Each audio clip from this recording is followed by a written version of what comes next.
everyone, greetings. I'm here again. Today I'm here to forget my pain. Before I tell you what that pain is, I want to deal with a couple of dog words and idioms. What are idioms? Idioms are those expressions, though their literal meaning may mean something else, but they are pointing out at something different. Such things are called as idioms. Now let's look into the dog words and idioms.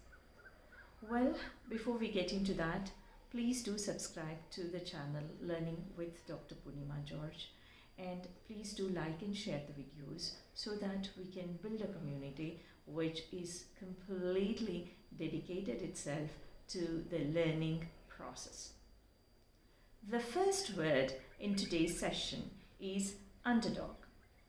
Underdog means the weakest of the competitors. For example, if you say like this, in the 1983 Cricket World Cup, India was underdog. That means nobody ever thought that India is going to win, or nobody ever thought that India is even a competitor. The weakest of the competitors in any of the situations is called as an underdog. You might have heard raining cats and dogs. This expression, they say, has been derived from a Greek word kostadoxa. But there are no evidences, so to say, that English has derived raining cats and dogs from the word kostadoxa, which means contrary to the experience or belief. They say the idiom raining cats and dogs has been documented by various writers in early 17th century, but Jonathan Swift, in one of his poems called A Description of a City Shower, has documented this, that is raining cats and dogs, in his poem. He criticizes the 1710 London City Society, saying that the city did not provide enough sewage system, and when it rained heavily, the poor, wretched, dead animals flooded on the streets of London. So that is how the idiom raining cats and dogs has come into being, and it has stayed since then, since the efforts of Jonathan Swift. As an example, in our country, in recent times in Chennai and Mumbai, it rained cats and dogs. That is, the next expression in the series is dog tired. When they say somebody is dog tired, that means that person is not even in a position to keep his eyes open even for a second. You can use this expression in your writings or in your everyday speech. For example, Leo was dog tired after the long journey. The next expression is doggy bag. This practice actually started in Western societies, where people after their dinner or even lunch would want all the leftover food to be carried home, and they would ask the serving boys to pack that food, and they would give this excuse that they are carrying that food to be fed to their pet back at home. But in reality, they pack that food to be eaten as the next breakfast or next meal, So the food that you pack at the restaurant, the leftover food that you pack at the restaurant is called as doggy bag. In the name of dogs, people don't even leave the food, isn't it? The next and the last idiom in today's episode is gone to dogs.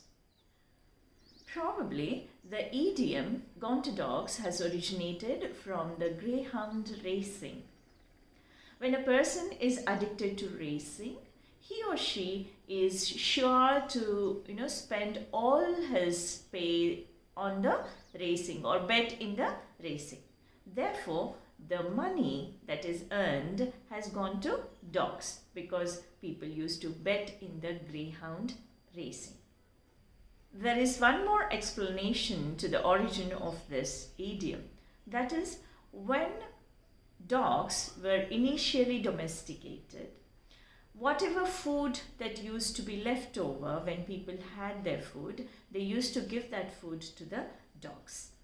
Hence, the meal that is gone to dogs has literally gone to dogs. That is, it is not going to come back to you or your usage. But in today's times, I don't think anybody gives the leftover food to their paw friends. Pet parents these days, that is the people who keep the pets, are called as pet parents. Pet parents these days are very, very conscious, and they give the best of the food to their paw friends, and then they are really very happy to have a friend, cuddler, somebody who waits for you to come back home to be around with. I think you might have understood why I'm talking about dogs today. Very recently, I have lost one of my family members. That was my pet, Leo. My children had named him as Gouda Leo Pegasus George. That big name this little boy of mine had. But today, because the medical facilities we had taken him to did not let us know what exactly had happened to our pet, we have lost him. So all the pet parents over there, kindly do take care of your pets. And because they are the ones who love you unconditionally. If you want to learn about unconditional love, you have to have a pet back at home. So all the pet parents over there, do take care of your pets.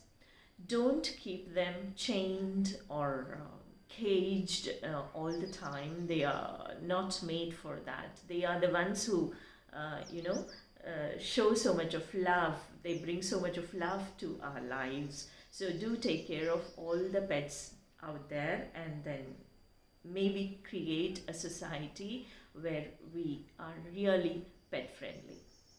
With that thought to you all, you do take care of yourselves. I dedicate this video to my little Leo, who is no more in this world. Thank you for watching this video.